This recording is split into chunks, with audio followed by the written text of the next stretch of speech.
ரொம்ப நாள் ஆயிடுச்சு என்னோட படத்தை கொண்டு வந்து உங்க எல்லாத்தையும் மீட் பண்றது. இப்பதான் டிஸ்கஸ் பண்ணிட்டு இருந்தோம். 2.5 வருஷம் ஆயிடுச்சு ப்ளூ ஸ்டார் கடைசியா வந்து. So first of all I really miss this. உங்க முன்னாடி வந்து ஒரு ப்ராடக்ட் படத்தை கொண்டு வந்து காமிச்சு உங்ககிட்ட அதை இன்ட்ராக்ட் பண்ணுறோங்கிறதே நான் ரொம்ப மிஸ் பண்ணேன். கடவுளுக்கு நன்றி. இன்னைக்கு அம்மா சொல்லி அமிச்சாங்க, இந்த ஆடி அமாவாசை முன்னோர்களை நினைக்கக்கூடிய நாள்னு. எல்லா முன்னோர்களுக்கும் நன்றி. அதே மாதிரி நம்ம சினிமா குடும்பத்தோட முன்னோர்களான பாக்யராஜ் சாருக்கும் இந்த நேரத்தில் நன்றி சொல்ல விரும்புகிறேன். எல்லாத்துக்குமே அவங்க பண்ண கலை படங்கள், அவங்க இருந்த எக்ஸிஸ்டன்ஸ்க்கு எல்லாத்துக்குமே நன்றி. ஃபர்ஸ்ட் மீட் பண்றவங்கலாம் கேட்டாங்க, என்ன சார் படமே பண்றது இல்லையா அப்படின்னு. இல்லைங்க பண்ணிருக்கேன், கொஞ்சம் டிலே ஆகிட்டு இருக்கு, வந்துடும் அப்படின்னு. அப்புறம் ஃப்ரெண்ட்ஸ்லாம் கேட்டாங்க, என்ன மச்சான் படம் இங்கே எப்போ வருதுன்னு. அப்புறம் வீட்டில் கேட்டாங்க.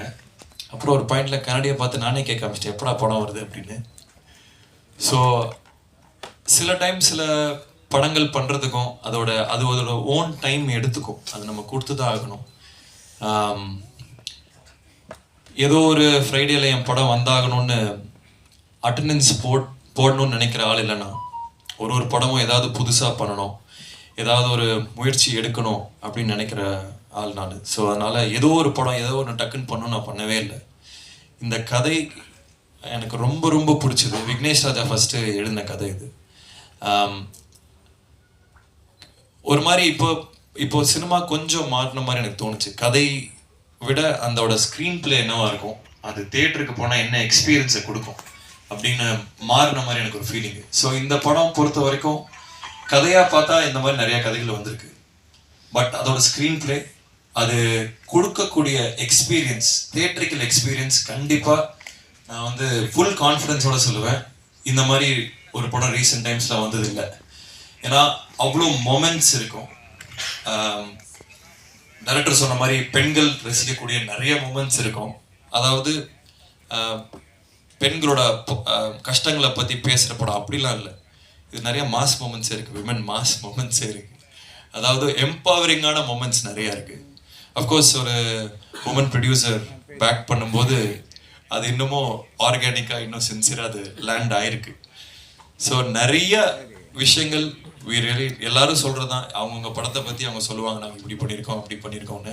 பட் இந்த வாட்டி நான் அடித்து சொல்கிறேன், இந்த படம் நின்று பேசும். ஏன்னா நிறைய பேர் என்கிட்ட சொன்னது வந்து நீங்கள் கதைகள் நல்லா சூஸ் பண்ணீங்க, ஸ்டோரி செலெக்ஷன் அது இதுன்னு. பட் இதில் வந்து screen play R the moments வந்து ரொம்ப அழகாக லேண்ட் ஆயிருக்கு. என்னோட கதை சூஸ் பண்ணுறதுல நம்பிக்கை இருக்கிறவங்களுக்கு எல்லாருமே கண்டிப்பாக இதை வந்து நீங்கள் எக்ஸ்பீரியன்ஸ் பண்ணீங்க இந்த படத்தை.